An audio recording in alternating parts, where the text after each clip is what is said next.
All right.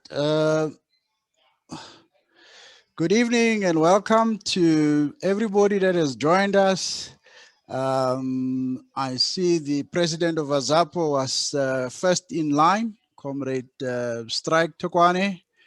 Welcome, Comrade President. If you can just greet our two esteemed panelists here. He has to unmute first.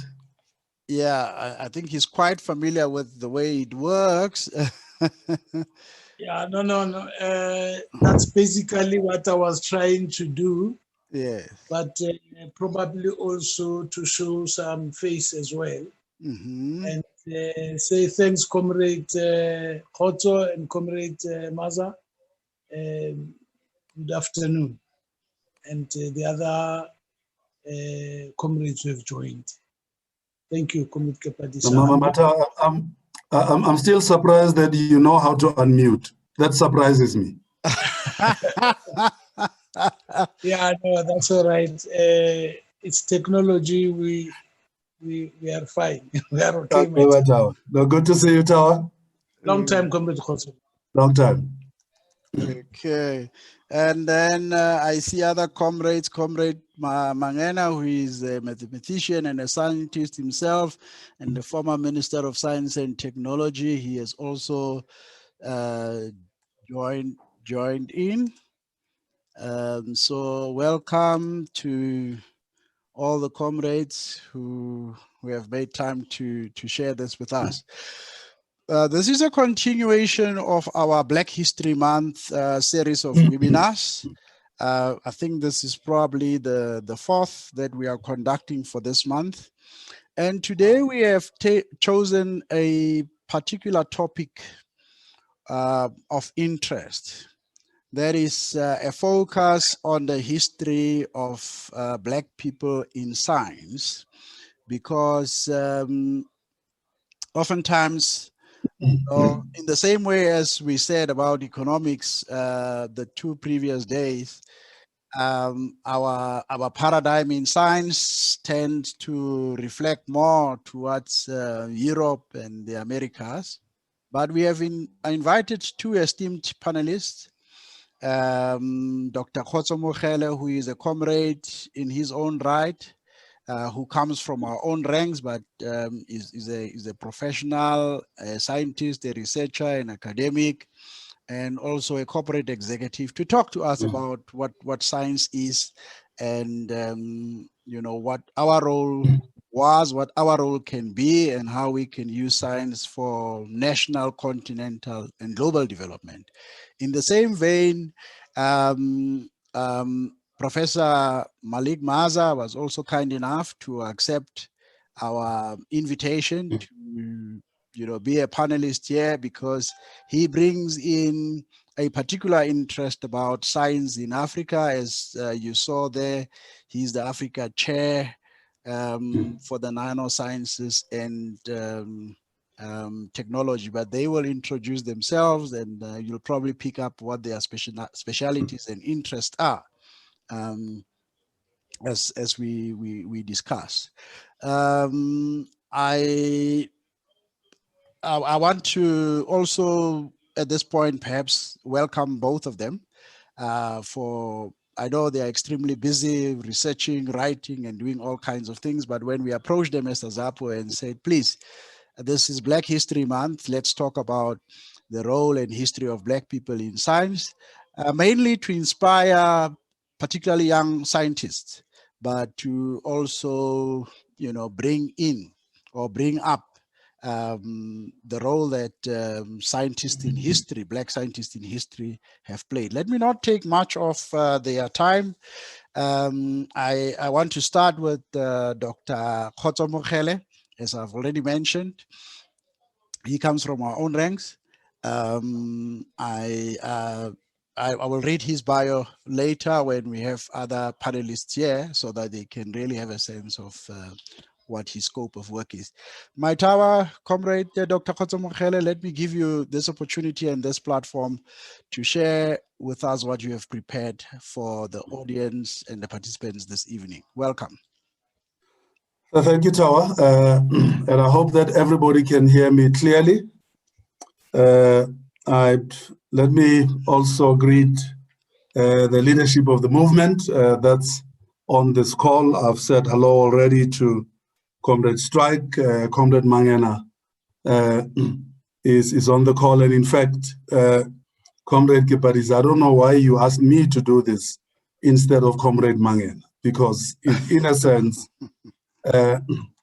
he has thought more about this topic than I have.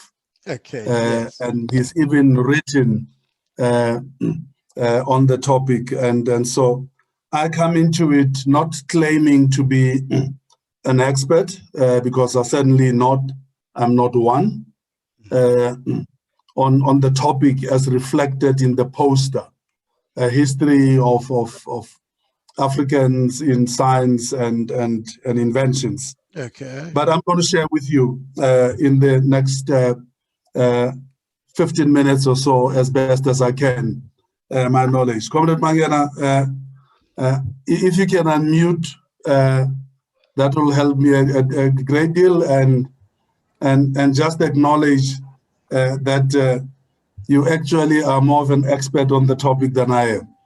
No, you are. If I may request this of you, Comrade Dr. MOKHELE, we want to interact with you as a speaker. Do you mind to go on your video? It becomes much. My video is on my side. I don't know why it's not transmitting on our side. The video is off now. The video is on, so you can't see me on video. No, we can't see you on video, unless if it is the original programming. Sometimes you can let the video in, but anyway, go on because it's not transmitting, and I think the participants can't see you. Oh gosh. Yeah. Let me go on the iPad. Okay, I can see myself on the video on the iPad. Why don't you let me in on the iPad? Okay. Let's try that one. These participants. Just hold on a sec. Let me see. Okay, here's another one. Let me admit you there. You see me now? Yeah, now we can see you on the iPad. Okay, so perhaps you should mute the other one because it's going to give us feedback. Yes. Okay, much better. So I'm out of the laptop now. Okay, just make sure that your screen, because now we can only see. All right, there we go. There we go. There we go. Okay. All right. No. Thanks, Comrade Kipadisa. Yes, better. When Comrade Twix called me to tell me about your approach to me, I mean, my instinct was to say, I don't think I'm competent, but you know, Comrade Twix, he did not allow me to and thanks to him. He did not allow me to bail out of this one, but I'm going to do my best to cover the topic as best as I can. Some of the people on this call know that I have a very close relationship with another member, stalwart of this movement, by the name of Professor Takatso Mofokeng. Okay. And Comrade Takatso and I talk a lot about lots of things all the time. And recently, he's been pestering me with two questions. As the world grapples with COVID, where are our scientists? He's been asking me. Yeah. How come we only hear about science that is happening in Europe, in North America, but we are not hearing about science that is happening in Africa? And I've not been able to answer this question from Professor Mofokeng. And 2 days ago, the Academy of Science of South Africa hosted a webinar to talk about the developments around the vaccine. And And I decided to join that webinar with the hope that I'll be able to get an answer for Comrade Takatso as to where local science is. And I'm not just talking about black science, I'm just talking about science coming out of this country. I must say that, you know, I'm the founder president of that academy, but the presentation did not answer the question because it was Professor Shabir Mahdi of Wits University simply repeating the presentation he made when he addressed the nation with the Minister of Health 2 Sundays ago. The other question that Comrade Takatso asks me all the time, we know that he contracted COVID. He was very public about it. He was on Facebook in sharing with his friends and comrades about what he was going through. The first week, he was at home. And when he was at home, he was taking Lengana or Mflonyani as it is called, or Artemisia in botanical language, and all the mixtures that typically, traditionally, Africans would take in their homes. He then got admitted to hospital. When he got into hospital, he was telling me that all that he drank was tea and coffee and pharmaceutical drugs. And his other question to me was, why was Lengana not? Oh, sorry. Did I mute you? Wait.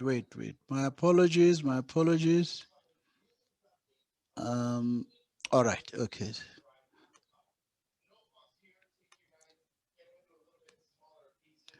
Can you unmute Tower? I was trying to unmute somebody who.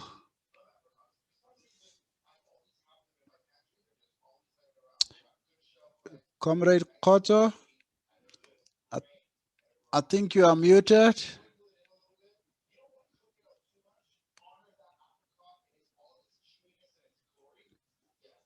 Oh man, what's happening here? My Tower?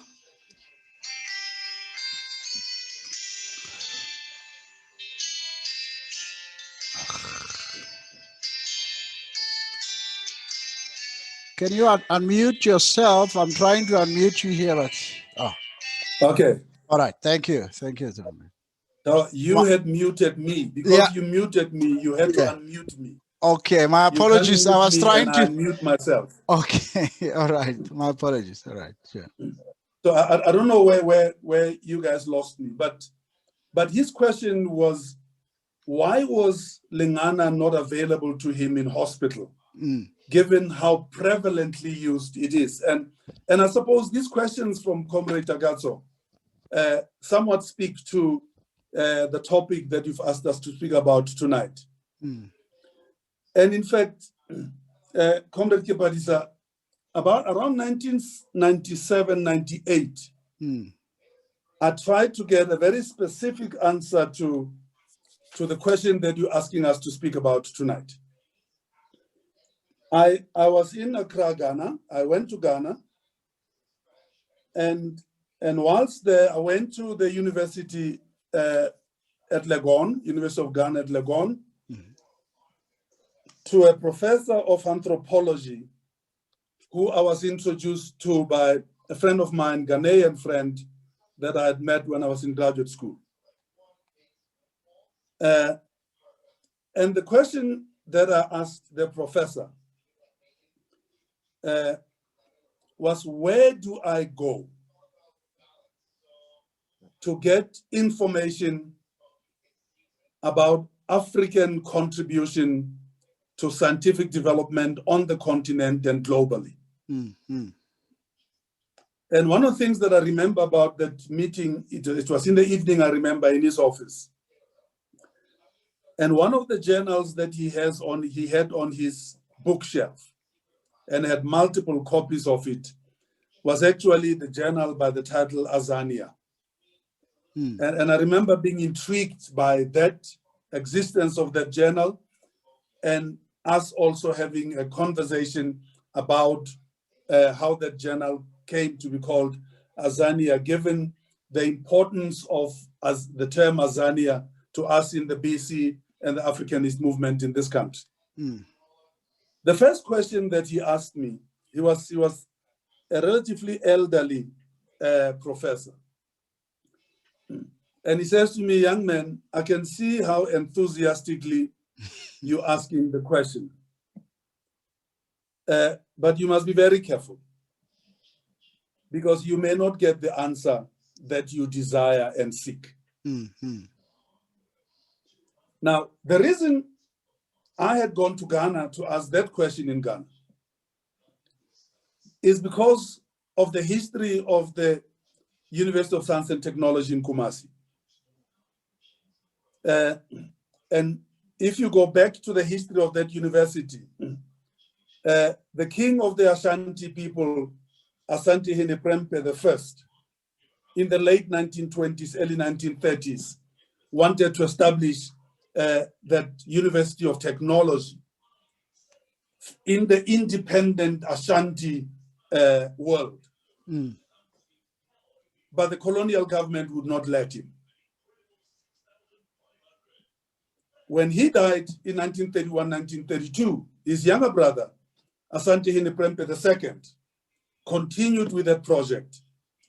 And ultimately, what is now the Kwame Nkrumah University of Science and Technology in Kumasi was established, I think, in 1948, 49. But that conversation with the professor in Accra, I repeat that conversation about 2004. I was at University of St. Andrews in Scotland. And the Vice Chancellor of the university was talking with pride about when that university was established in 1412 or 1413, which got me into a conversation about the oldest universities in the world. Now, I'm talking about the establishment of universities because they really have provided the institutional platform for many societies to develop incredibly robust science and technology enterprises and scientists and technologists and engineers. Is that in Ghana? So in Ghana, the first one was the one in Accra in 1948, and then the one in Kumasi in 1949. But this was in Scotland now, where the Vice Chancellor talks proudly about establishment of University of St. Andrews in 1413. 1413, I'm talking about. Then you go back to the establishment of universities the world over. The oldest known being the University of Bologna in Italy in like 1088. And most of the initial first universities were established in the territories of the Roman Empire. That's why you'll find many of the oldest universities are in Italy, are in the UK, are in Spain, and in France. When you look at universities on the continent, you find universities in Timbuktu, in BC. You find the university in Fez in Morocco around 860 AD, and you find Al-Azhar University in Egypt around 970, 980. On the African continent, then it stops. You don't see any evidence of establishment of universities on the continent for about 1,000 years. And during this 1,000-year period, there's universities mushrooming in Europe. And until you get to Sierra Leone in the 1820s, 1830s, University of Cape Town gets created around that time. But these are constructed into the colonial project. So these are now not established by the natives, so to speak, are established by the colonialists for the colonial project. And then in Liberia, then University of Stellenbosch in 1903, until Fort Hare is established in 1916, established by the missionaries, but established for Africans. And it becomes a university that services essentially sub-Saharan Africa. And then MOKHELE in Uganda shortly thereafter. So all I'm trying to do here is to sketch a picture that the institutional framework to provide a platform for science and technology research and development and innovation to happen on this continent is a very late development. A Zambian friend of mine always reminds me that at the point of independence, there was no university in Zambia and in Malawi. And in Botswana. A South Sudanese friend of mine reminds me that in South Sudan growing up, to be able to go to high school, you had to go to Juba, which was the only place in South Sudan that had a high school. When I was chatting with you earlier, Comrade Kepadisa, you reminded me that even Botswana, for a long time only had one high school. Yes. The UBLS system was only established in the mid-1960s for Lesotho, Botswana, and Swaziland. And so historically, Albert Einstein is a rare exception of somebody who did science that changed the world, but doing it outside of a formal institution like a university or a monastery or an astronomical observatory, which is what in Europe were the centers for science. So that's the historical background that informs the answer to the question. Let's now go to contemporary Africa of the last 60 or 70 years. But before I go there, I want to share another experience of a visit to Havana, Cuba in 2004. As part, when I was still at the National Research Foundation, and we had signed an agreement between the zoo in Pretoria and the zoo in Havana, and I was invited in the context of that agreement. When I was there, I spent lots of time with the senior leadership of the Cuban science system, in formal meetings and at dinners in the evenings. And one story that stayed with me was what happened to Cuba after the fall of the wall. When the USSR began to disintegrate and the relationship between Cuba and the Soviet Union began to change fundamentally, and the sugar and oil cross-subsidization project concluded. I was told that during that period, even the senior members of the Cuban Communist Party went by with at best 1 meal a day. That's how difficult the situation was in Cuba. And it was during that period that Fidel Castro said, as every budget gets cut, the science and technology research and development budget must be increased. Because he understood that more than ever before in the history of Cuba, did they need science and technology when they had to become truly independent, because they did not have the support from the Soviet Union.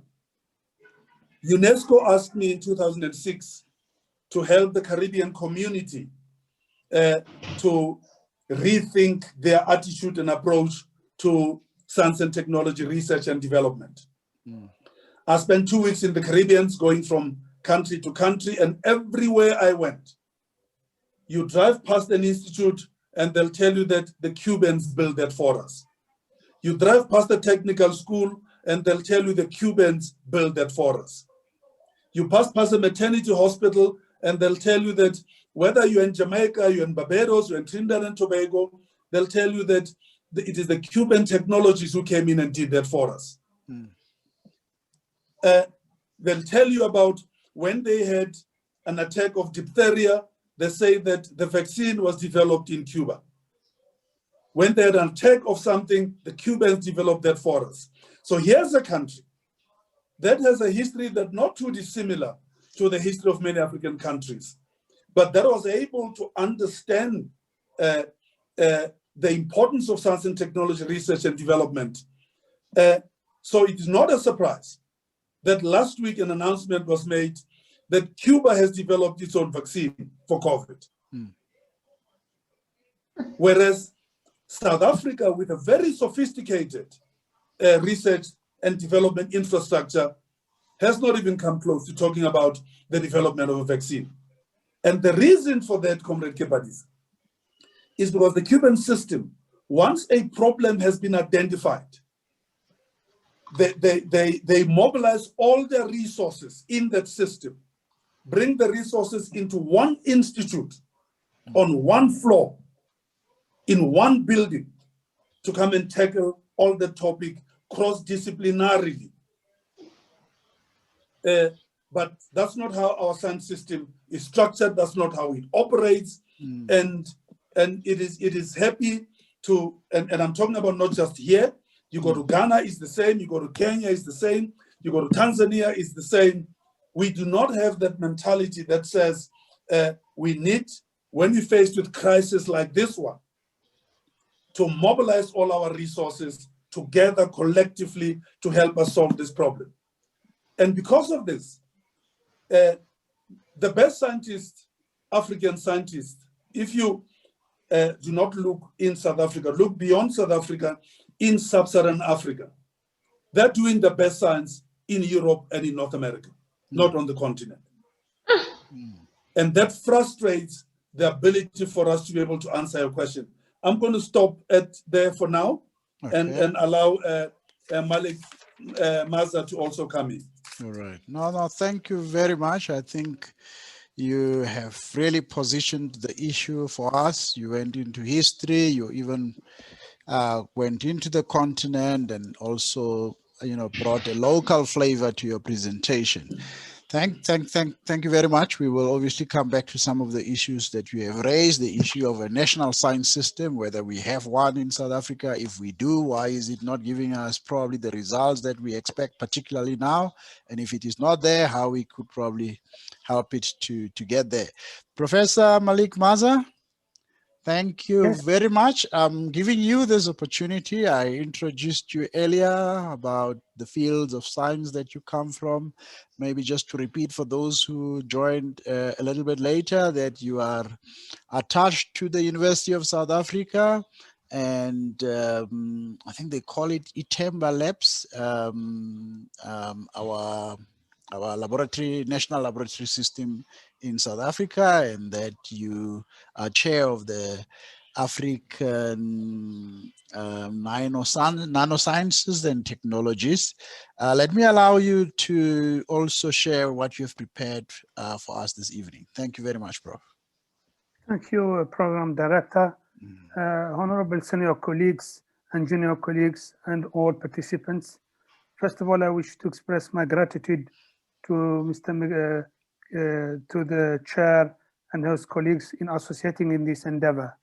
I am extremely happy to share with you some of the thoughts, I think, related to the science, the science and technology within the African continent, in particular within the spirit of late Sheikh Anta Diop.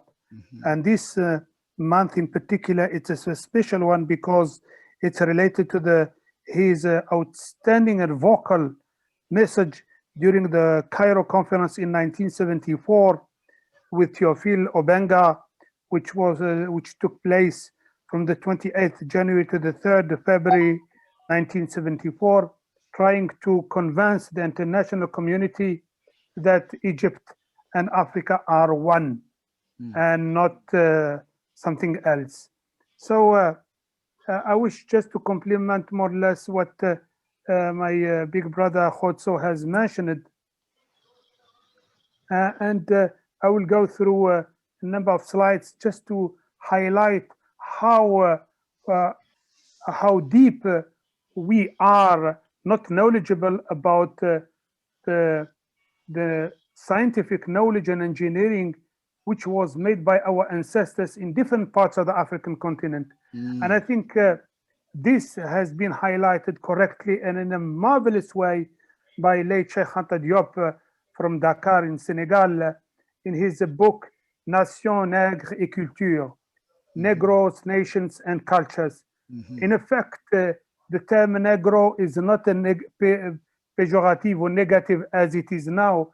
Negro means African. It means black. It's from the African continent. That is the title of more or less of his African Nations and Culture, within which he, with his humanistic approach plus humanity approach, in addition to the scientific approach, he has tried to convince number of participants or experts who automatically wanted to split Egypt from the rest of the African continent. And they wanted to put it as a purely Semitic, which is incorrect.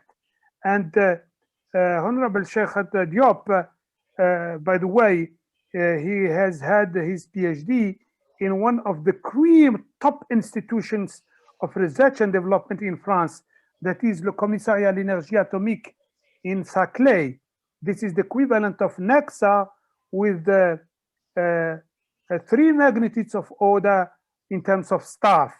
And it's extremely very difficult to come in at Saclay. I have done my PhD there. I know how difficult it was to be able to be accepted in that institution. Nonetheless, Sheikh Anta Diop was a nuclear physicist, by a radiochemist by training, and therefore he has been the first one in the world to use nuclear data carbon dating in Africa.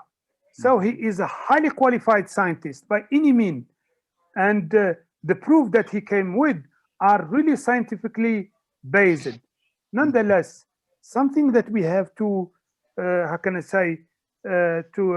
remember ourselves, in particular the youth and the post-COVID students and the youth and the learners in general, is that to inform them about the origin of the name of Africa.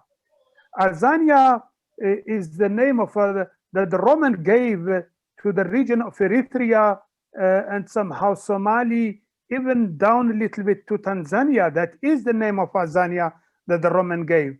But the origin of the name of Africa is the Afri. It's the Afri Berber community, originally at the border in Tunisia and Algeria. The community is a Berber one. These are the Amazigh, my ancestors. It happened that I am an Amazigh. So the origin of the name of Africa comes from the north, the north of Africa, and therefore it shows us more or less that Africa is from the north top of the Gabes to the south of the part of the Good Hope in the continent, and we should not accept, maybe diplomatically speaking, with the international arena, we should still accept the Sub-Sahara division and the North Africa and the MENA region, fine.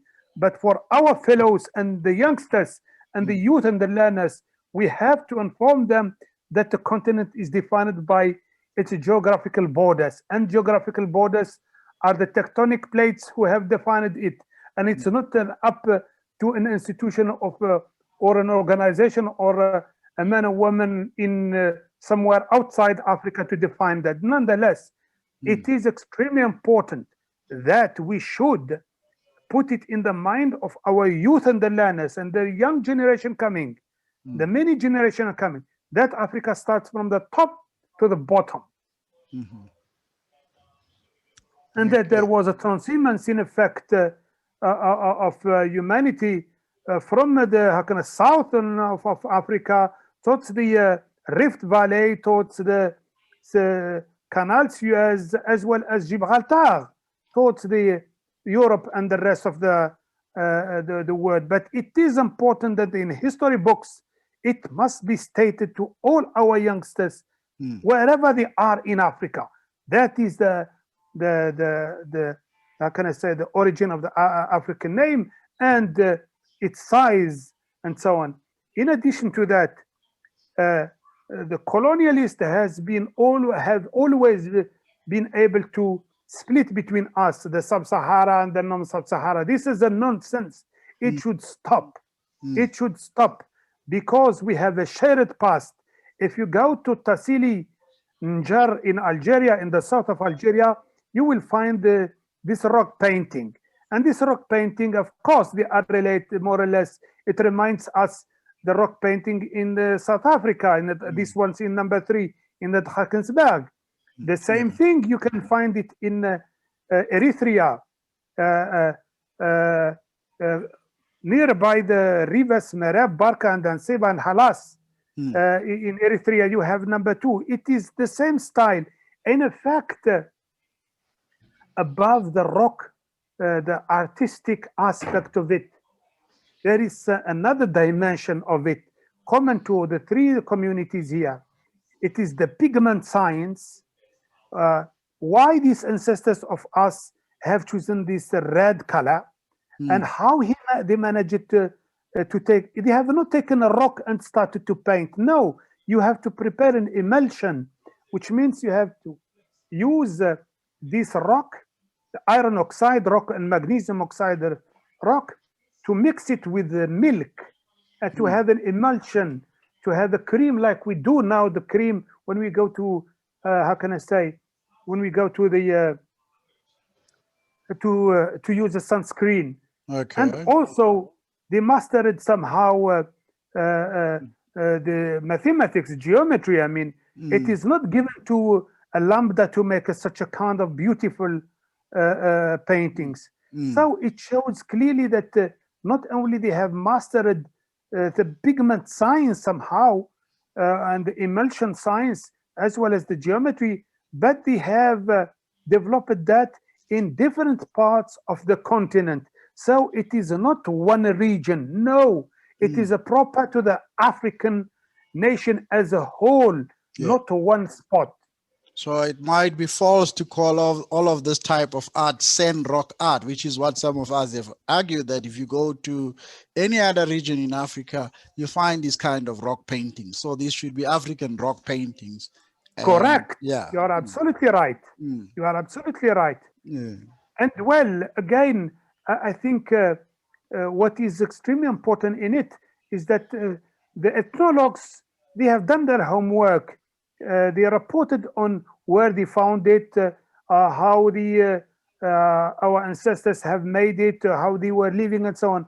But it is for the natural scientists to come and work with the humanities to show this aspect here. And KHOTSO has correctly mentioned it. We need to have a multidisciplinary approach in this regard, and not to work like islands or how can I say, silos.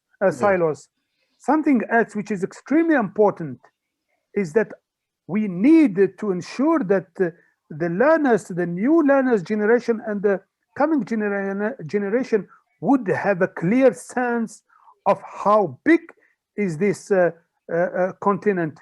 And we should, how can I say, we should explain to them that the Mercator vision is not really correct. It's a way of representation. But it does not reflect the true size, the true magnitude, how big is this geographical Africa. It contains United States, China, India, UK, Japan, the full of Europe.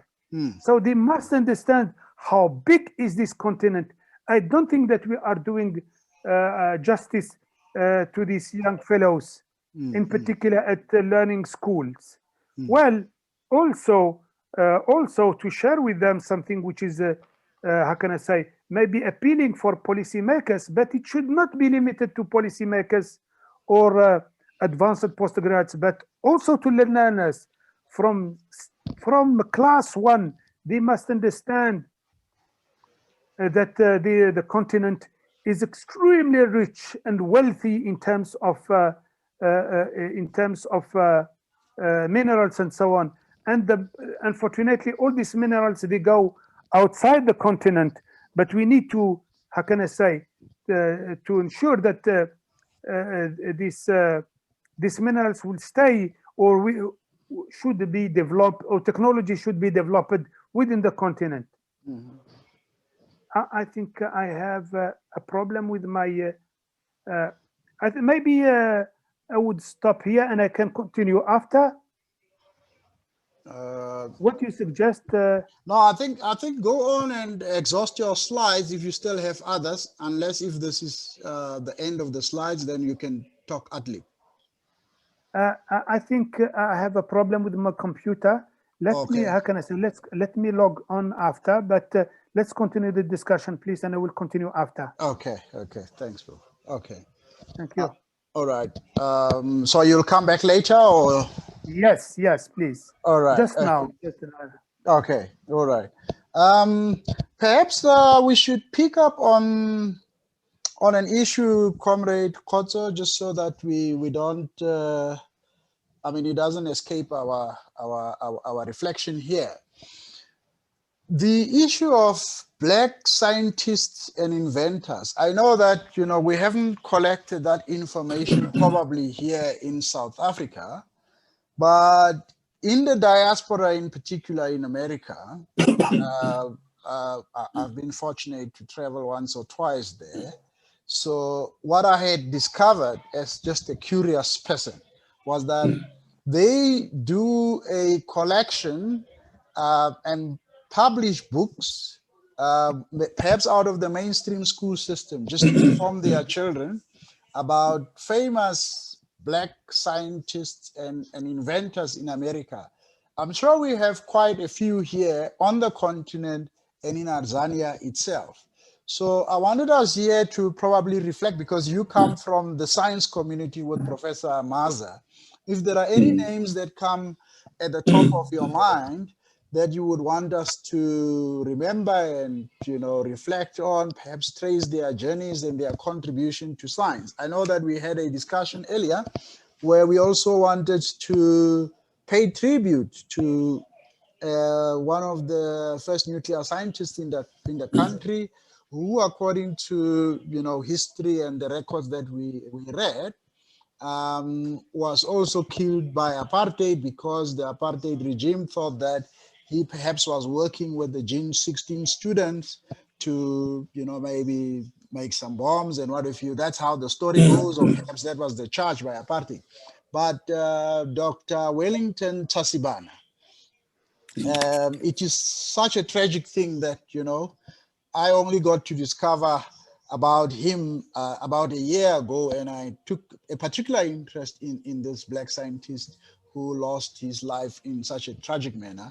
I'm sure there might be other participants here who might also later on, once we open the discussion, want to share something, because what I had read is that he was arrested with Raila Mofokeng. They were friends.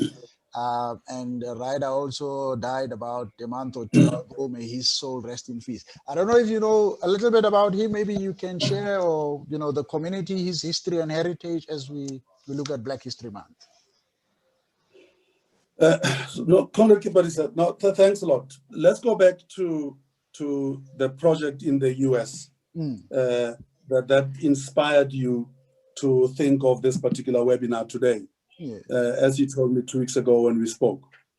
Part of what inspired that project in the US was a determined attempt in that US system to marginalize Black contribution to the development of that country.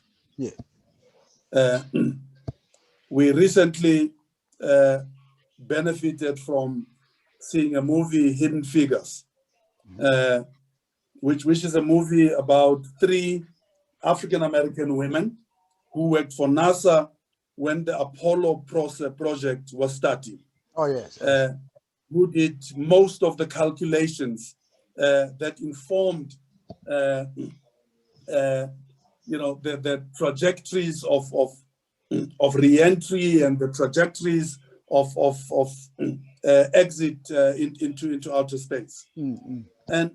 And that story was not a popularly known story in the US.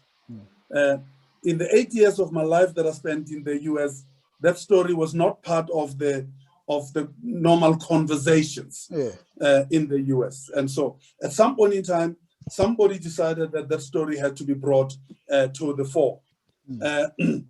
You would remember, and I know Comrade Mangana will remember this one, when the Mars rover first landed on Mars,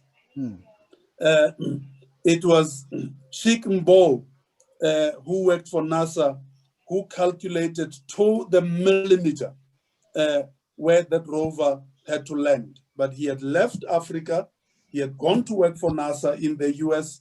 He later returned and became a minister of science and technology in Mali, and became an advocate for science investment. And so I honestly believe that, and the African Union is a platform that I suppose could launch a project like this for a compendium to be put together of Africans in the formal sense, and also those who did their work informally, not out of formal institutions like the one that I'm talking about. Let me share a bit of a story, a quick story, Comrade Kepatis. I don't know, some people on this call would know a gentleman by the name of Herbert Vilakazi. Herbert Vilakazi was a dean of the Faculty of Humanities at University of Zululand. And one day, Herbert comes to me as the president of the NRF to say, listen, I've knocked my head against the doors of the MRC, Medical Research Council, and I'm not succeeding. Can you help me? There's a gentleman outside Mpangen in KwaZulu-Natal, Bab Kumar, who has stopped people whose legs were to be amputated because of gangrene that afflicts people who suffer from diabetes. And he says that I don't want you to give him money. He doesn't want money. I want you to find a way for his science to be authenticated by formal medical science in South Africa. And the MRC is the institution to help us do that. And they are showing no interest in this particular project. I went to Mpangeni and spent a day with Bab Kumar. Bab Kumar explained that outside his home, there's a stream that flows by. And in that stream, kukonu dagolumnyama, that's how he called it. And inside this dagolumnyama, this black mud, there are worms that live in there. And these worms can digest, they live on dead blood. Okay. And he can get these worms to digest the dead blood inside the bodies of people whose legs are green with gangrene. And those dark and green and black toes become pink again. Wow. And exposed me to 2 people, one at King Leonard Hospital, one at McCourt's Hospital, who were scheduled for amputations and were sent to Bab Kumar and escaped amputations. I tried with the Medical Research Council, and even I did not make any traction with Tony Mbeo and Malkhabu Makhoba. About 4 months later, I'm flying from Cape Town back to Johannesburg, and I read a journal, Science. The title of the journal is Science. And I see this article coming out of UC Berkeley on an enzyme that had been isolated from a worm that grows in mud that is rich in iron. Ah. Now, mud that is rich in iron, but they had isolated the enzyme from that. And this enzyme was now a purified pharmaceutical product that was injected in people who were just about to be amputated. Wow, wow. Ah. And so this continent is full of stories like this, which were not codified in the formal scientific manner. I mean, the pigments that Malik MAAZA is talking about, in terms of how those pigments and how consistently those pigments were used in North, South, East, West Africa. There is no codification, there's no publication that says this is how these pigments that have lasted for thousands of years. And but for me, it speaks, Matau. Yeah. It speaks to how contemporary Africa and African governance and African leadership undervalues science. Because if we did, Wellington Chazibani, when I arrived at Fort Hare as a student in 1974, apart from hearing about the political heroes that came out of Fort Hare, from the 30s, 40s, 50s, 60s, and early 70s, your George Hockops, the Bakwa brothers, the Jerry Mudisanis, and all those. We also heard of the Gordon Sibias and then the Chazibanis who got their physics degrees and ultimately got PhDs in nuclear science. Wow. Yeah. But we know that our system in this country, if you get a degree in nuclear science, you become the enemy of the system. But so I think that the project that you're talking about is an incredibly important project, because we have to go out and in astronomy, there's a young man, Tebe Midupi, at University of Northwest. And Tebe got his PhD in astronomy and decided to refocus his astronomy entirely on the history of African astronomy. Okay. And he's done some very rich work in terms of how astronomy, Malik talks about how the continent, the unity of the continent. Those pyramids in Giza are not randomly placed. They are placed in positions with astronomical accuracy. Okay. The quality of the science that was done there, we can go back there and where the origins of mathematics is not just in Greece, but it's in Greece, it's in Cyprus, and it's in Africa as well. Yeah. Now, but we yet, and UNESCO has a publication, a series. I have this in my bookshelf here, The History of Africa, and there's volumes also that speak about the history of science in Africa, but we don't talk about that science. Yeah. And the reason we don't is because our governments now, and that's the point that I was trying to make, do not value science. And therefore, they don't value the history of the richness of African science. Okay, now thank you. And African Americans ultimately decided that they had to take that project unto themselves. Washington, D.C. as a city was designed by an African. Okay. That city, that grid and the spoke within the grid, was a conception. Atlanta as a city was designed by an African. Okay.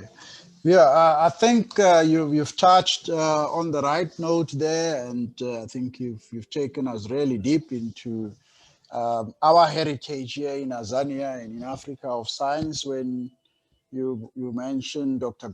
Sibia, who unfortunately we lost to, the Western world, because post 1994, he wasn't probably assigned meaningful tasks as one of our primary scientists. So we lost out on him. The situation seems to be improving now. I think I can count about 3 natural scientists who are leading some of our top universities, well, including also at the University of Cape Town, which is led by a woman who is a mathematician.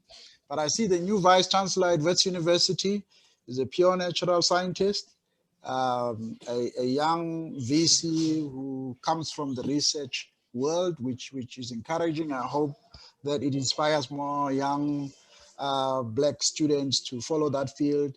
The University of Johannesburg also has Professor Marwala. I think the Soplaiki University in Kimberley also is led by a scientist. And I'm just having a wavelength that the University of Northwest as well has Professor Dan Kwari, who incidentally was my senior back then when I was doing my matric in Mafikeng. I think he was the class of 1985 and I was the class of 1986. But it looks like things are improving, but there's a lot more that we can do. You spoke about the Apollo program. And oftentimes, I think what is lost to us, and I know this because I come from the economic development field, and economic development is obviously connected to science. So in my area of work, when I was working on policy in the public sector, I had to interact a lot with the scientists and your manufacturing institutions. And one of the things that we were decrying about why our industrial policy development and industrialization wasn't picking up was the fact that the scientists aren't or don't seem to be connected with where the industrial program was going. But apart from that, even the science and technology people were saying that, you see, you can't just have scientists in a country. You need a pipeline or you need a national science system. And one of them shared with us how America was lagging behind back in the 40s until Russia launched whatever, the Sputnik program. And when the Americans realized that, hey, the Russians have developed Sputnik, that's when the Americans said, but how can we fast track our science development so that we can match Russia? And that's when they started with the Apollo program. So the Apollo program did not just start with NASA. They started identifying young children who were bright minds, who were doing well, and they said, we must catch them young and put them into that program. Now, these scientists who were coming from science and technology were saying that if we can have a program that identifies our top class performers from high school, we get them into university, finance them through university. From there, we attract them with reasonable remuneration to work in our science and research institutes. He says that's how you get scientists in a country, not just waiting for people to apply who probably do not even specialize, who probably come from the management field but have science degrees, or you lose some of your top scientists because of that. But let me bring in Professor MAAZA because we had lost him a bit. Prof, are you ready? Can you come in for your second point? Yes. Thank you. Yes. I wish I'm extremely grateful to KHOTSO and to you for pointing out the aspect of a role model somehow and scientists, engineers from the diaspora and from the continent. Yeah. One typical, in effect, there are quite a number of success stories and outstanding role models there, but we don't hear about them. It is up to us to do the work. Yeah. And to, how can I say, and to inform the community by and large about these fellows who made really the difference. All of us, we know Thomas Edison. Yeah. All of us, we know that he has invented the bulb and the electricity and what. Yeah. The point is that what we don't know is that history does not speak about Lewis Latimer. as an engineer. This black man, a black engineer, more or less his background or somehow his expertise or initial profession was like Albert Einstein. He was working in an office of patents. And himself, he became an expert and professional in finalizing drawings for different companies for patenting. And in effect, he worked at the initial, he worked even for Thomas Edison company, this Lewis Latimer. What happened is that initially he worked with the competitor of Lewis Latimer, whereby he enhanced the quality of the bulbs.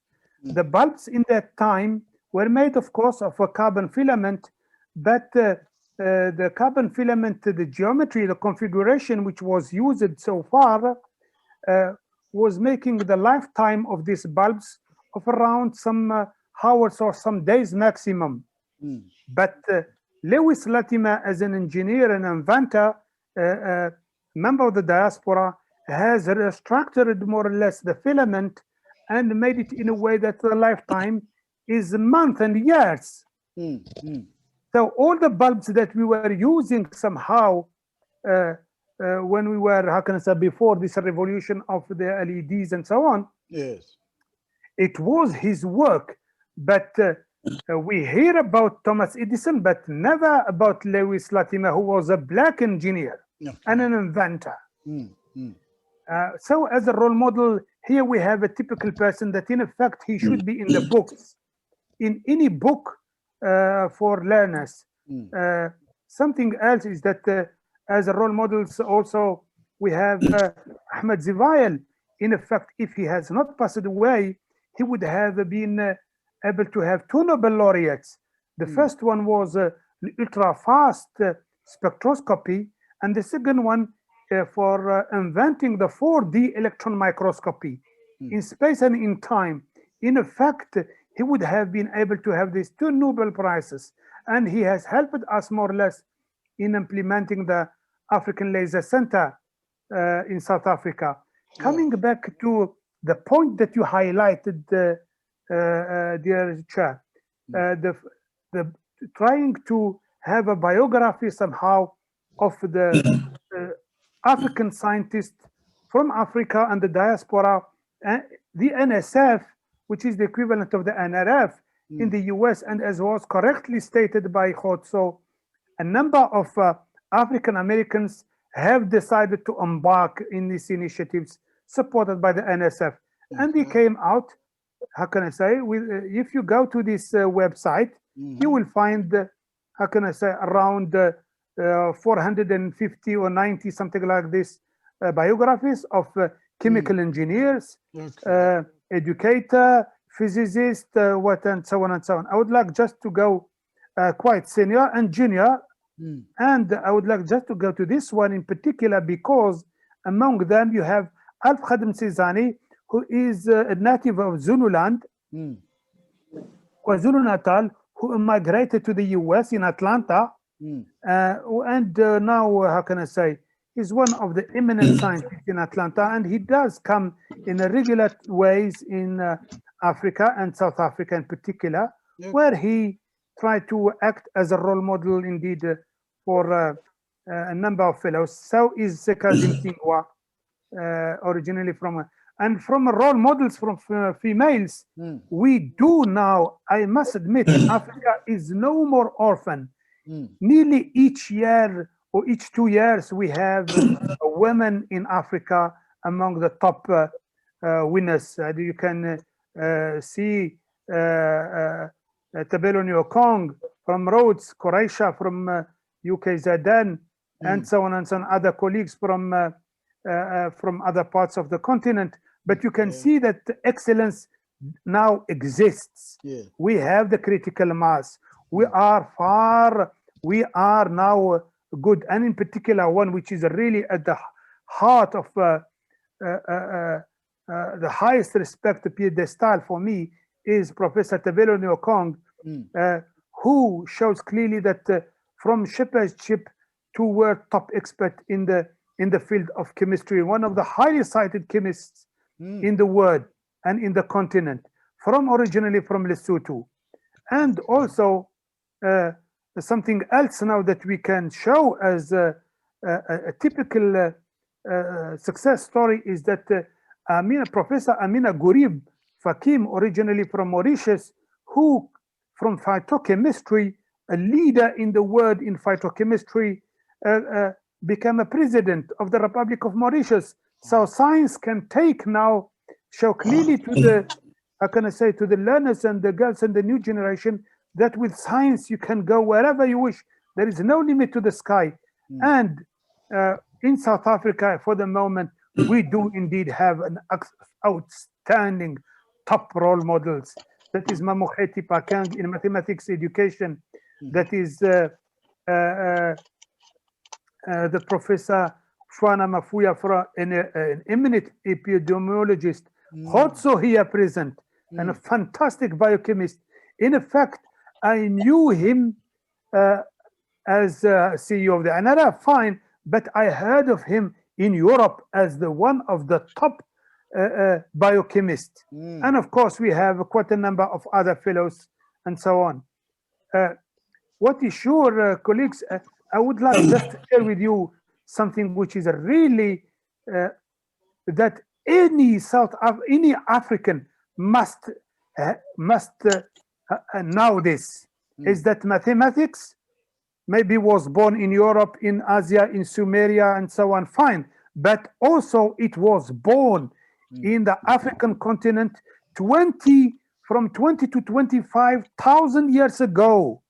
Yes, there was, how can I say, there was a bone, how can I say, there was a number of civilizations, but in particular the Kingdom of Congo. This Kingdom of Congo, in particular, this what we call Ishango bone. Ishango is a small lake which is a derivative of the Nile River, one of the main, how can I say, the initial one, which goes to meet the Ethiopian ones. And this is the Ishango here is related to the Nile and close to the equator. And it happened that at a certain, I have not put, yes, in 1950, during excavation from 1950 to 1959, Jean de Henzelin de Broncourt, who was a Belgian ethnologue, he found this bone. It's a monkey bone. On the top of it, you have a quartz stone. And somebody, for a reason or another, somebody tried to make bars, like the code bar when we go to buy something from the shop. Well, somebody used that stone to make bars, lines like this. And in different parts, there are 3 different faces of the bone whereby that person has done it. And it happened that these lines were split in different parts, different sections, 4 or 5. And if you count the ethnologues who are expert in the field, have measured, calculated or measured the number of lines. In one face, they found 11, 13, 17, and 19. Okay? On the third face, they have found 11, 21, 19, and 9. And in between, numbers. Now, when you take the first one, colleagues here, 11, 13, 17, these are prime numbers. You can divide, what does it mean? These are numbers that you divide them only by themselves or by 1. We call them prime numbers in mathematics.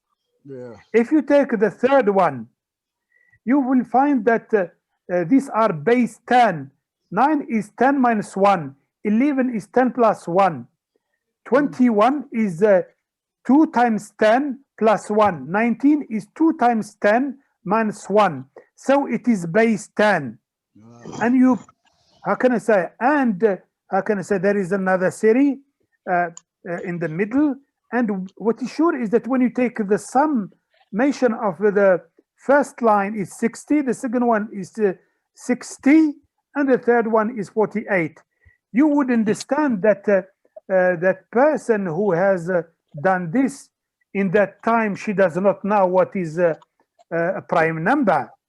And certainly she does not know what is the base 10 that we up to now we are using.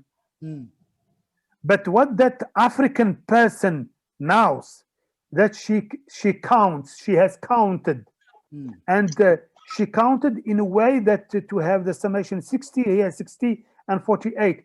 In effect, that a person has used the moon. And speaking about astronomy, she has used the moon to count, and that person, she was counting when she will be having her menstruals, her next menstruals. So in effect, the ethnologues of Ishango bone, they come without any discussion to the conclusion that it was a woman who made these scars, these lines on this bone, to calculate using the moon as a reference to calculate when she will be having her next cycle of menstruals. So here it shows clearly that the African woman was capable not to know mathematics, but to count, not to know prime numbers or base 10, but to count. And it is a numeracy type. So for those who, how can I say, who have a negative idea about African capability in thinking, this is the proof. And the unique specimen is at the Institute, it's a museum in Belgium, in Brussels, but a copy of it, which is a very, very long, around 5 meters something long, is in Belgium, also in that museum. And what we have done during the Year of Light, jointly with the African Laser Center and the NRF and UNISA and UNESCO, we made the copy of that bone in a glass type by laser, and the unique specimen, a copy of it in a glass, is sitting at the African Academy of Science in Kenya. And hopefully when the time will come, we will have the same thing at the DSI, and we will have something at the how can I say, Oliver, in different institutions. Anyway, the point, the conclusion of it is that we need to inform the young generation about these marvels of science and numeracy in Africa. And I would like just to share with you this one, because this is a proper to, how can I say, something which is really outstanding. Here is the numeracy, and more especially ethno-numeracy. We lost an outstanding man, an outstanding dedicated African by, how can I say, by adoption man, is the late Paulus Hardes, who was an expert in ethno-numeracy. He's done a huge amount of work in Ghana, in Nigeria, but in Angola and Mozambique in particular. You would see, you would think that this numeracy, this made by a handman, handcraft man and woman, is just something simple. No and no and no. It is based, if you want to take this and you want to make this motive, you have to follow a certain geometrical path and the rotation and the translation and so on. And for example, here in this case here, for example, you have small triangles here, and you have a bigger triangles, smaller triangles. We call this fractal dimension. And it is proven by Paulus Hardes and the expert that is a type of fractal type dimension. So it is up to us now. And for example, here in this marvelous academic book, whereby clearly we see that is here is a bag. You might think that how can I say, the person who has done this motive is just a standard now. No, it obeys a mathematical stuff, because there is a fantastic periodicity and rotation and translation. And if you want to generate that, you can use an algorithm to bring it indeed, using a flat, how can I say, wire, flat wire, to make that. You are obliged to rotate it in a certain angles at a certain periodicity and so on. These are things that we need to inform the learners from early age, and this is done by the Sona community in Angola, by the Mahua community in Mozambique, by the Sutu in South Africa, and so on.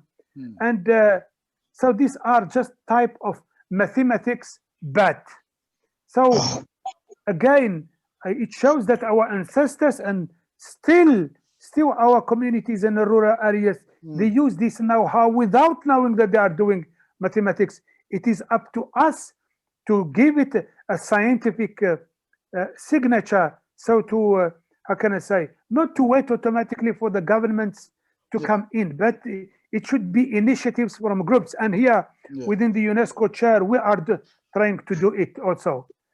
I would like, dear chair, just to allow me to share with you something that we have.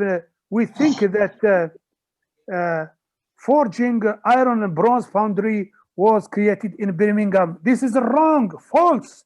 It is wrong. No. Maybe it was, how can I say, independently developed in Europe, fine, or in Sumer in Iraq and so on. But Africans have developed this long time ago. So long time ago. If you go to Burkina Faso or to Gabon or to Nok in Nigeria and so on, you will find out very old furnaces type. And these furnaces, in effect, they were used, as you can see. This is a rudimentary, of course, you say. Fine, yes, correct. But these rudimentary furnaces were the base to make to forge bronze and smelt iron.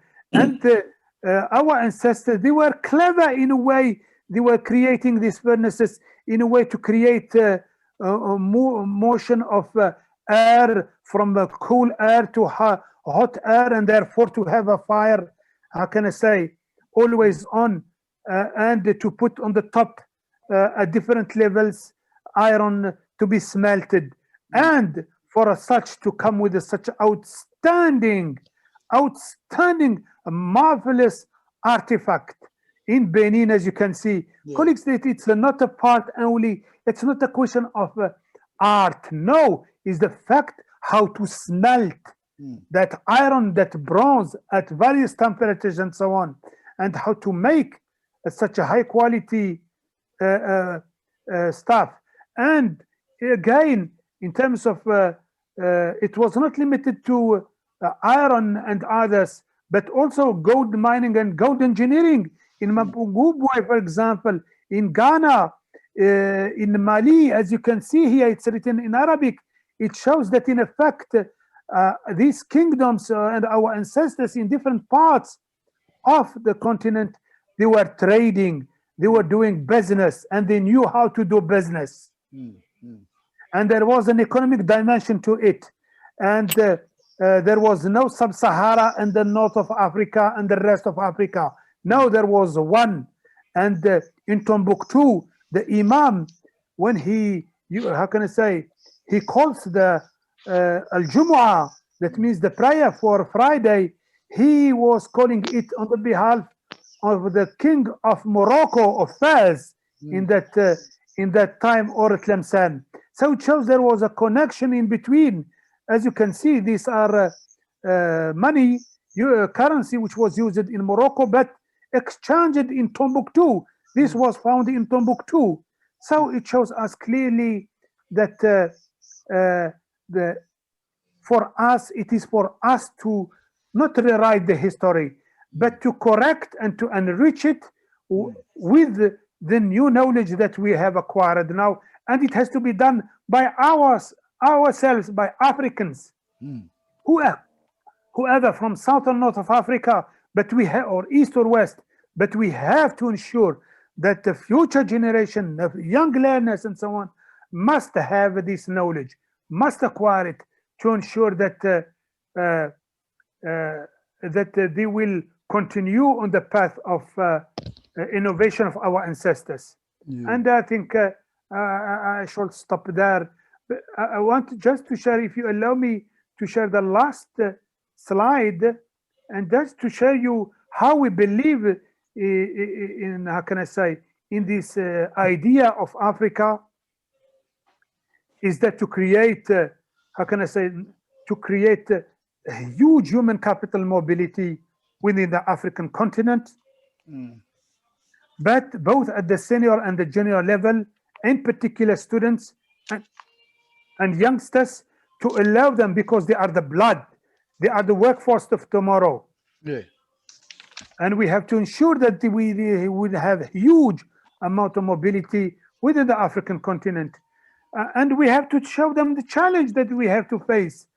Africa is the unique continent which is somehow relatively dark to the rest of the world. So there is a renewable energy and so on, energy sector that we have to go to embark in. Also, we have to show them that there is a risk of and the weakness of internet penetration, and that has blocked us, in particular in the COVID era, which shows us that we are really very weak in that regard, except some countries, of course. Also, we have to ensure that we have to push for the gender equality ranked, except Rwanda and Namibia, a number of countries, they have a very, very low gender equity. So we have to push it. In particular, the gender aspect is extremely critical to us. That's why we have to push for it, because if we address it correctly, by 2025, the GDP will increase by nearly 12%. And I would like to just to complement what KHOTSO has mentioned. We have to invest the damn in science and technology. The first, how can I say, we are nearly one.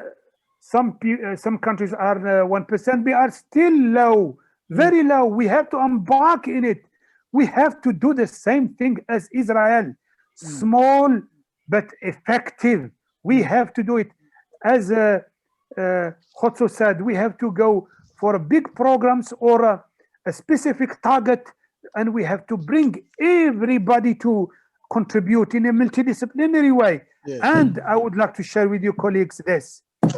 Africa is the youngest continent. It is the time that we have not to miss at all, either this century or never. Africa has to come in. And colleagues, here what we do within the framework of the UNESCO chair and the Nano AFNet, we bring a huge amount of fellows from different parts of the continent. All of us, we have problems of water, of energy, health, and so on. We bring them to work together. And colleagues, in particular women, 50% are women. And we are going towards an African co-diploma, at least in the field of nanosciences. It is a reality, but it will be. It is a dream, but it will be a reality. And here, the first case of a fellow was trained in South Africa, originally from Cameroon, got 2 diplomas, 2 PhDs, one francophone from Cameroon, the second one is anglophone from UWC. And he is one of the bosses, the top managers of Intel in the US. We have not lost him because he is contributing still. But just to show you how the quality that is given to our fellows, and still, and just I would like to finish by this, and why it is necessary to work all of us together in the multidisciplinary programs, but to focus all our efforts and minimize the costs and to use them correctly. Here, colleagues, is how can I say, the number of citations of publications generated by these two, by scientists from these two networks. When we were alone, we were around 10, 20 per year. When we embarked in working together and started to increase, and when the UNESCO chair came in, as you can see, we went from how can I say, from tens to hundreds, and from hundreds to thousands. Wow. This shows clearly that our research has now an impact and is visible as an African. And in effect, those who cite this are from China, Europe, and so on. So quality and excellence does exist. We have reached the critical mass, and now we have to continue, but to multiply this example in any corner, in any nanometer squared of this continent, to ensure that fellows will embrace the R&D translation and create even their own jobs. And we have to come with our own medicine ourselves. Why we have to wait for others? Yeah. Sorry. Why we have to wait for others? In effect, just to share this one, because anyway, that is how can I say, next time. But the point is, we have started to work correctly on the Lingana, Artemisia afra and Artemisia annua, and what we call it the sheikh. This is a plant. I just cannot not understand why the MRC and the life scientists are not working on it. It is, I mean, well, artemisinin is effective against malaria. And there was a Nobel Prize for it. Why we are reluctant and not giving, rightfully investigating our, how can I say, the plant, our indigenous plants, and giving them the deserved interest. Nonetheless, we have embarked with our colleagues from North of Africa, East and West of Africa, and Botswana, as well as the Madagascar, to work using the CHPC and the nano approaches on this Artemisia afra. And I hope there will be, in effect, the next future medicine will be bioconjugated active molecules with nanoparticulates, something like this. And well, we have just recently a paper in Nature scientific report. It shows clearly that this work is, how can I say, is a very serious. So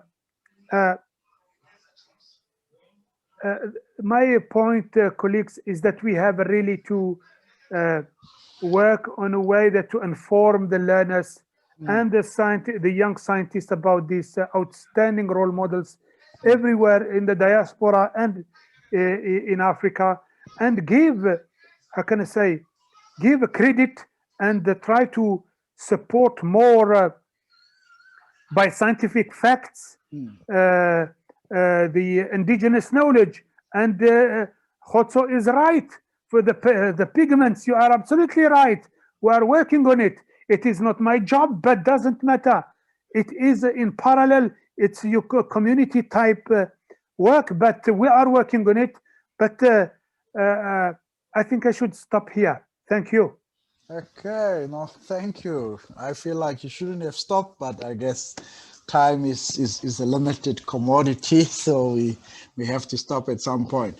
But I'm quite certain that I speak for all the participants here and those who are following this discussion on Facebook when I say that both you and Dr. KHOTSO MOKHELE have truly honored us. I have absolutely no doubt in my mind that you did the preparation. You, like true scientists, you wanted all of us to emerge out of this discussion with substance. Thank you very much to both you and Dr. KHOTSO MOKHELE.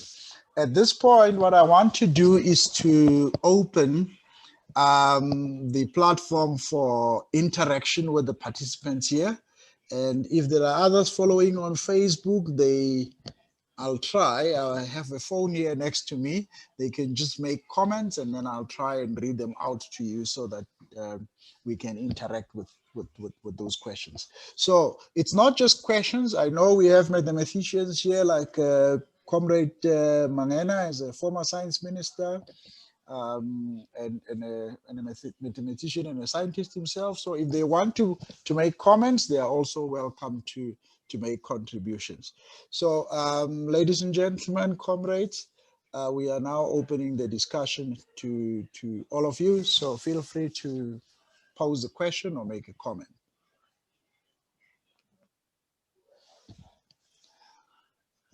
Maybe just to be orderly, try and raise your hand with the technology if you can. But if you're struggling with the technology, just unmute yourself and pose a question or make a comment, and then we hopefully will still keep the order here.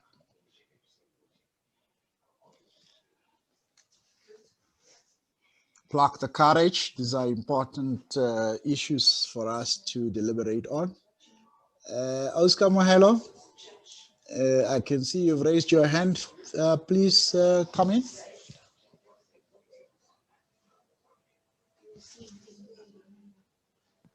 Oh, okay. Thank you, Comrade Mohammed. Yes. And thank you so much for a wonderful presentation.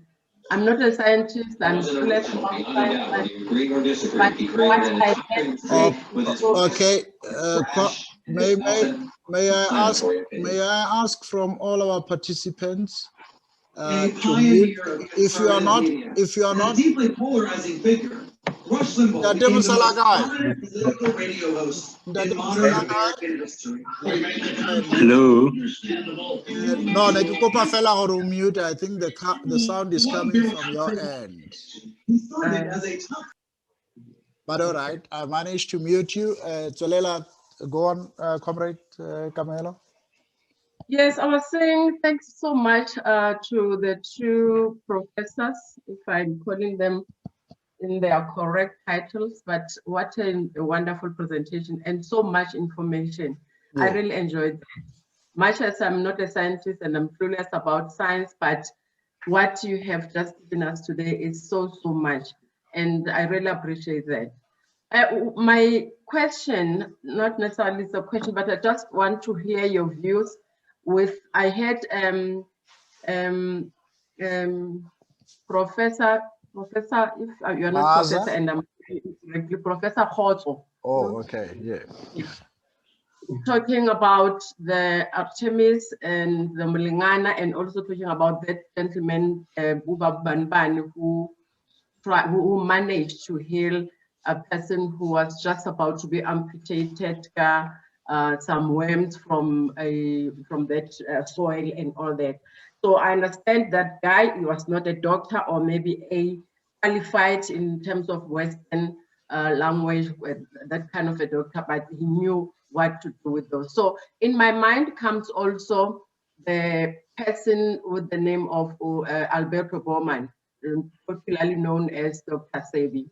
And I would like to, yes, I would like to get the views of the two scientists with regards the teachings and also the practices of Dr. Sebi.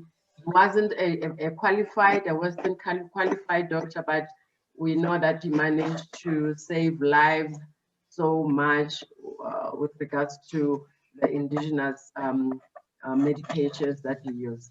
Thank you. Okay, thank you very much for that question and comment. Anyone else, comrades, friends, those who are here? I don't see anyone in the chat. Let me go to Facebook. I can't see anything on Facebook as well. Okay. No one else. Let me leave it to our esteemed panelists to respond to that question, or maybe to add any other thing that they feel needs further exploration. Let me start with you, Comrade KHOTSO. So thanks, Matawa. I mean, I want to thank my good friend Malik for an incredible tour de force of expositions of African prowess in science and technology and innovation. I mean, it was truly inspired, Malik, and inspiring as well at the same time. So thank you very much. At some point in time, I'd like to, and we can do this offline, Malik. I'd like to have access to many of the slides that you've used for my own future use. But so before I respond to Kamohelo's direct question, I don't know the individual that Kamohelo is talking about, but I'll talk about it as a general statement. One of the, but let me also respond, and I'll come back to Kamohelo, to what you said, Comrade Moderator, with the origins of the Apollo program in the US, and how critical the program was to change the United States of America as a country. Because remember, the US played second fiddle to Europe when it comes to science for many, many years. And the US changes after the end of the Second World War, when key institutions start to get built in the US to support the science enterprise. The National Science Foundation, the Institute of Health, and all those institutions are post-war creations. But the key thing when you talk about the Apollo program, that speech by John F. Kennedy that many people like to quote, which inspired the Apollo program. There's a word that people ought to understand and emphasize. Kennedy did not say we will send a man to the moon and bring the man back alive. Kennedy said, we choose to send a man to the moon and bring him back alive. We choose to do that. That's different from we will send a man. What he implied was that we will make a conscious choice. And we know that this conscious choice will require resources. We will choose to prioritize the resources to be able to achieve this mission. African countries are refusing to choose.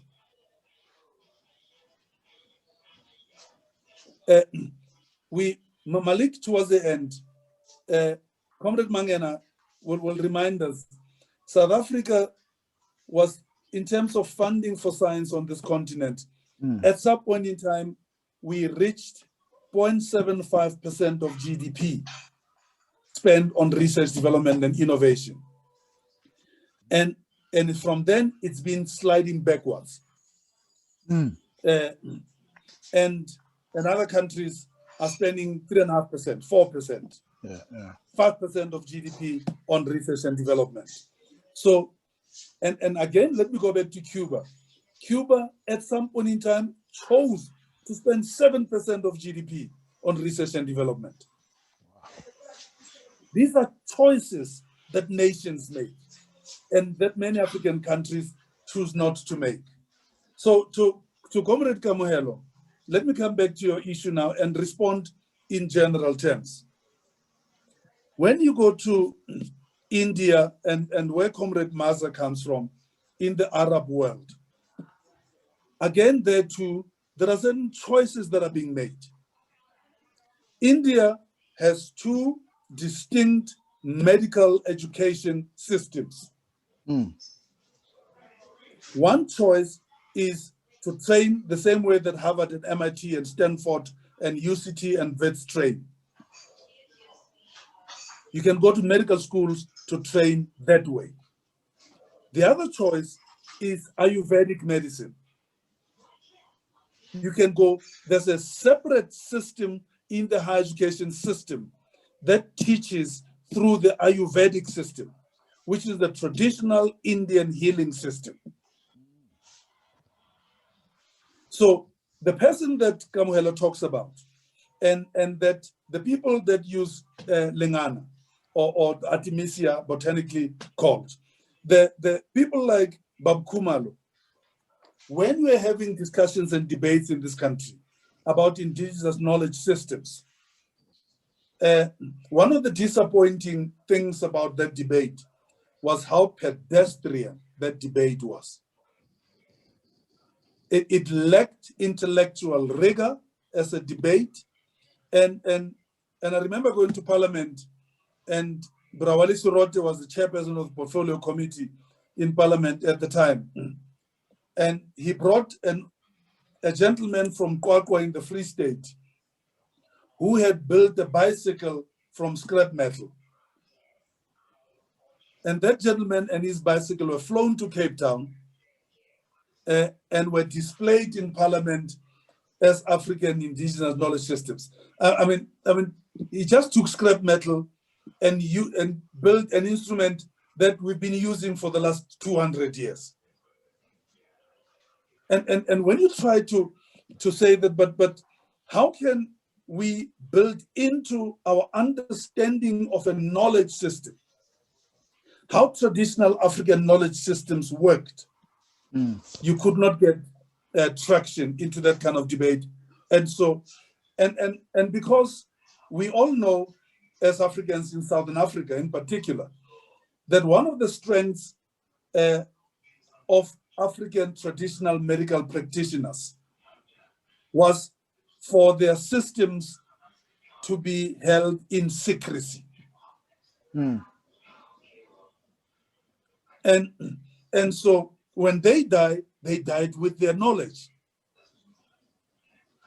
And we did not have a system that you find in many other civilizations, where the practitioner feels that their strength is to impart their knowledge to those that come after them. And because we're not codifying, we're not writing it down, you know, when you go see Bab Kumalo, and he says, let me take you into my chemist, into my pharmacy.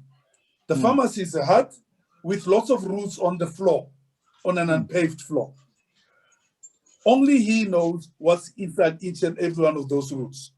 And we don't have in that system apprenticeships. Let me bring young people in to come and teach them so that when I go, they remain with this knowledge. And so we do need to go back and find ways of re-establishing traditional ways of generating knowledge and curating knowledge to make it more available, but without denying the economic benefits to the originators of the knowledge system. That, I think, has been our downfall. Okay, no, thank you very much. I think you've dealt with that comment almost comprehensively, if not very comprehensively. Professor Malik, I don't know if you want to have a take on that, and if there aren't any more questions, we are going to taper to the end. Thank you. I just concur absolutely with what KHOTSO has mentioned. And in effect, this COVID pandemic is an outstanding opportunity to valorize and to curate this indigenous knowledge.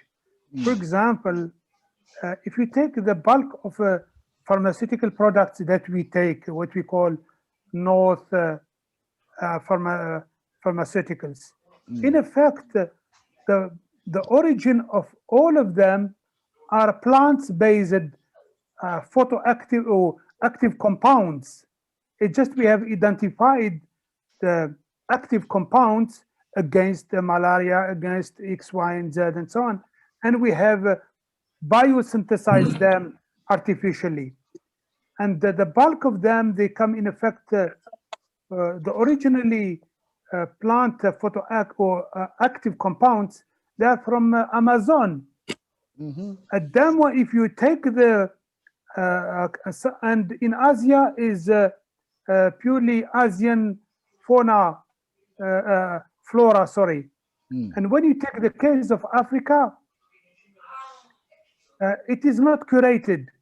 It just recently, I think 10 years ago, that Professor Amina Gurib Fakim, the previous president of the Republic of Mauritius, that I have mentioned, she has started with colleagues from Ethiopia and Cameroon to create a database of indigenous plants. And how can I say, they have faced a huge amount of secrecy from traditional healers and so on. And we need to overcome this, because each traditional healer who passes away, it's a library with him or her which disappears. So we need to have a database, and we need to give it a scientific base in that regard, to create that database. And the other aspect, dear Chair, is that Africa must come in. It happened that in South Africa, yet indeed we are a little bit, we have had a tendency to move back in terms of investment percentage of GDP. But you take China, for example. You take China is around 4.7%. This is 4.7% of the GDP of China. This is a huge, massive. What if we, only in South Africa, we go for 1%? And even here in South Africa, we are extremely lucky. Other parts of the continent, they do not, they don't do that. But I hope that, how can I say, the African Union within its STISA vision and 2063 and so on, I hope that they will put more pressure on funding for science and technology. And I'm really grateful to this pandemic who came in, because it showed us that science and technology and education are the pillar of a society. Thank you. All right, thank you very much. Okay, we are tapering towards the end. If there's no one asking a question or who wants to make a comment, let me just ask, a futuristic comment, but a comment that is related to our contemporary situation and the crisis at the moment. I think both of you have highlighted that, we have this problem about the vaccine in South Africa, yet a country probably with a much lower GDP than South Africa, like Cuba, has been able to develop its own vaccine. India also has developed its own vaccine. But when we read, it appears like we have the scientific minds. And I'm reminded of that film. I forget the main personality on which the film was based on, but he was a graduate of Harvard, a mathematician, a beautiful mind. Yes, so they profiled this American genius who unfortunately it happens to be white as always, but they had a whole biopic on him, and it grossed millions, if not billions, on at the box office. Yet we have not been able to do even a small write-up on Dr. Gordon Sibia. We've not done a small write-up on Dr. Wellington Chasibani and the many other scientists that probably went before them. You've mentioned Professor Tibello Nyokung, Dr. KHOTSO MOKHELE here. Our own nationals who are highly celebrated, but who are not put on a pedestal. so that they can inspire our young people to say, these people look like you, they come from the same background as you, but look at the heights to which they ascended in society. Let's talk about the robot. A lot of us use the robot or a traffic light every day, as the Americans prefer to call it. Yet it escapes our minds that it was a black person. Let me just see. Augustus Morgan, who invented the 3-position traffic signal, you know, and these are some of the things which we can break down or take to the granular level to say to kids, a black man like you and like your dad and your grandfather invented this universal system that is used to control traffic in the world. So you can also become an inventor when you do well with your studies. But yes, that's my last question to you is, given the challenges, the crisis at the moment, why is South Africa not stepping up to the plate through its national science system, through its medical research system, to at least make attempts to develop a vaccine on its own? Oftentimes when we discuss these things in the public media, we are told, no, but South Africa is part of the AU vaccine system, or it's part of the world medical council, or whatever they call it, research system to develop a vaccine. But we see that other countries are actually doing the research on their own and producing medical products on their own. What is the state of the South African scientific system and the medical system when we are having this crisis at the moment? Just your take.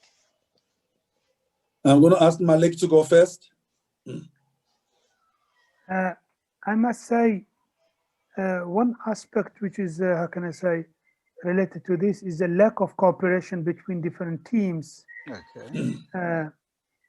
It looks like, how can I say, this IP aspect is blocking everybody to cooperate to come with a product. And I think that notion of IP has to be removed completely in this during this pandemic, because this is, how can I say, this is of it's humanity on stake. That has no border or limit. We should cooperate with whoever is capable to, how can I say, enrich the experience. So I think there is a lack of cooperation between maybe different teams. Yet in terms of infrastructure, South Africa is a really, as I always say, I am, how can I say, je suis fier d'être Sud-Africain adoptif. I say I am proud to be an adoptive South African because I'm in a country who believes in science and technology. Okay. But there is something which is really wrong, is that institutions do not cooperate together. In particular, when it comes to this very hot point of a pandemic, I am not following it, but I do suspect it is the case. And I stop there. Okay. No, thank you very much for that input. I'm going to go political on this one now. Okay. Yeah. I'm going to go political on this. It is political somehow. One of the reasons why I left the National Research Foundation in 2006. I'd been in that system since 1992. I joined in 1992 at the tail end of the apartheid system. Okay. And I got to see how that system worked, even though it was at its tail end. And I got to understand the kinds of conversations that took place that led to the creation of SESO. I got to understand because my colleagues were Afrikaners when I joined the system. I got to understand the thinking that led to the creation of Rand Afrikaans University, which was very specific thinking. it was not just to build another university to bring in more young people to study. Yeah. The thinking was that there is no university in the what we now call Gauteng for the working class Afrikaners. Wow. Okay. It was not University of Pretoria because that's for the upper class of the apartheid government. It was not University of Stellenbosch because of the old republic, the stories of the old republic, the wars of the old republics that came together in 1910 were still being waged. It was not Potchefstroom because that was for the dorpers, for Christelike who were onderwijs. It was not University of the Free State because that was for the farmers. What about the child, the son and the daughter of the worker of the railways in Johannesburg, the industrial which was workers, owned and controlled by the Jews and the English bankers and miners? 1994, we possibilities for vision was immense. And I saw how that peaked in 1999. And the degradation curve began. Okay. So leadership is my direct answer to your question. Yeah. Which we just do not have in this country right now, starting about 2000, 2001. And by 2006, I could see it coming, and I decided that that system will no longer be able to deal with a person like me. And so the bureaucracy started to be utilized as places of power that could be used to punish. Wow.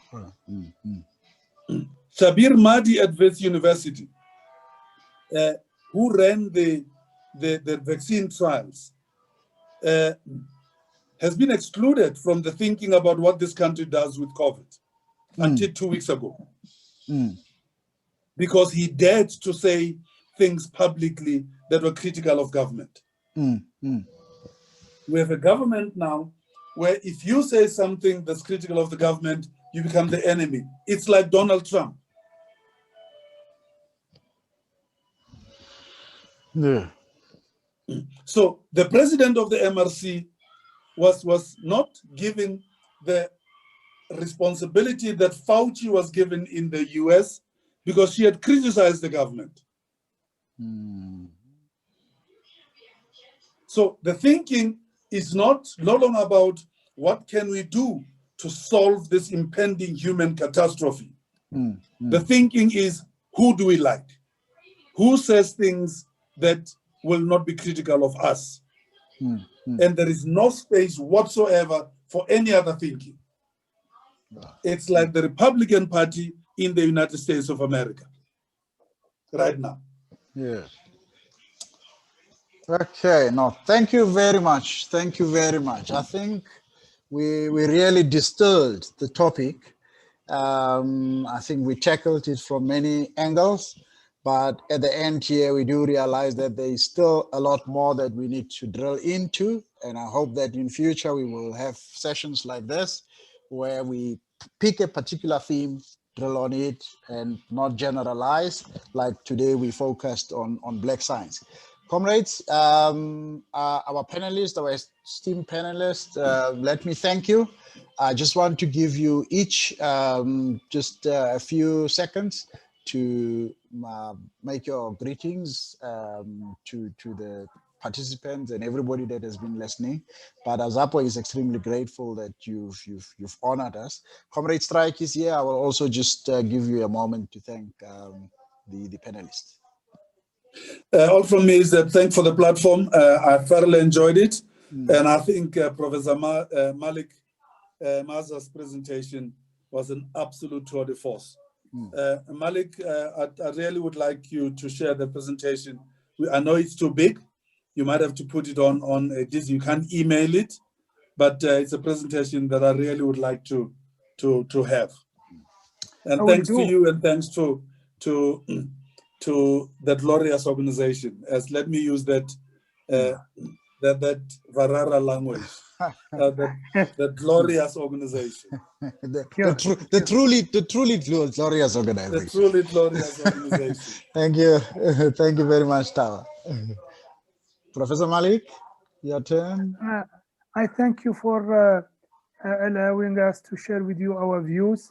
And how can I say, in pointing out this very pivotal importance of science and technology in Africa and the contribution from the African side. Thank you. And we will follow up on it. Yeah. No, thank you very much, Professor Malik. And as Comrade KHOTSO said, your presentation was really a tour de force. I'm sure a lot, everybody has taken a lot to chew on further. Thank you. I wish if you can send me the email of KHOTSO. Okay, I'll do so. Malik, it's very straightforward. KHOTSO@mokhele.com. Perfect. Okay. not .co.za.com. No, .com. Okay. No. Thank you. Like a true scientist is very exact and to the point. Comrade President, this is your opportunity now to thank our panelists and the audience about today's session. Let me thank you, Comrade Kepadisa, and other comrades who have joined in. Very interesting subject.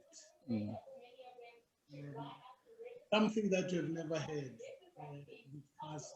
I was a science student at TFU, and I know that the system was meant not for any of us as young black students to go anywhere. It was just meant to support us. At Orlando High, we had a principal called Kambule. And every time you wanted to motivate, you do an assembly and talk about Chasba. We're losing you, President. Please speak to the mic. Every time he would actually go to the assembly and motivate students about Shazban. Until what happened to him happened. Some of the questions that I'm asking myself as the presentation was made or in process, I was just asking myself, is there hope? When you look at the education system that we have, I was talking to some teachers and they say students in public schools don't do pure maths. They do mathematics literature. Literacy. Mathematics literacy. But there's also no teachers to teach. They say if they want a teacher to come and teach mathematics, it has to be someone from either Zimbabwe or Malawi. But South Africa, we no longer have this kind of teachers. But to my panelists, how can we take this conversation using guerrilla warfare to the young people out there in groups so that these young people can be made to be interested in science and technology? I mean, the kind of things that we're picking up today, those slides that one was looking at, those prime numbers and so on and so forth, that Prof. Malik was talking about. A lot of the expose that was given to my Professor MOKHELE, he would know better that maybe we never learned the history of liberation in the classroom. we learned the history of liberation outside the classroom through consciousness or conscientization. That is there a way going forward where networks can be created to go and make these young people who are very brilliant minds to be interested in science and technology, so that even when they go to university, science become a study of choice.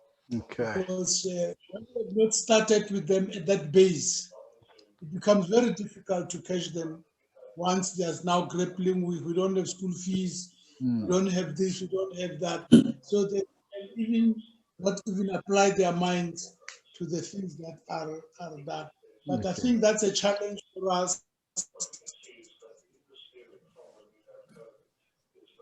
And, looks like you are breaking. Yeah. Comrade Kibarisa, I have another meeting that started at 8 o'clock. All right, I want to actually end it at that because the president is breaking. We can't actually get him. All right, Comrade Strike. I'm saying, let me just thank them and say a job well done. Thank you. Thank you very much. No, thank you very much, everybody. Let's have a great and restful night, and then let's follow the other sessions that will happen this weekend. Look out for the posters to announce who our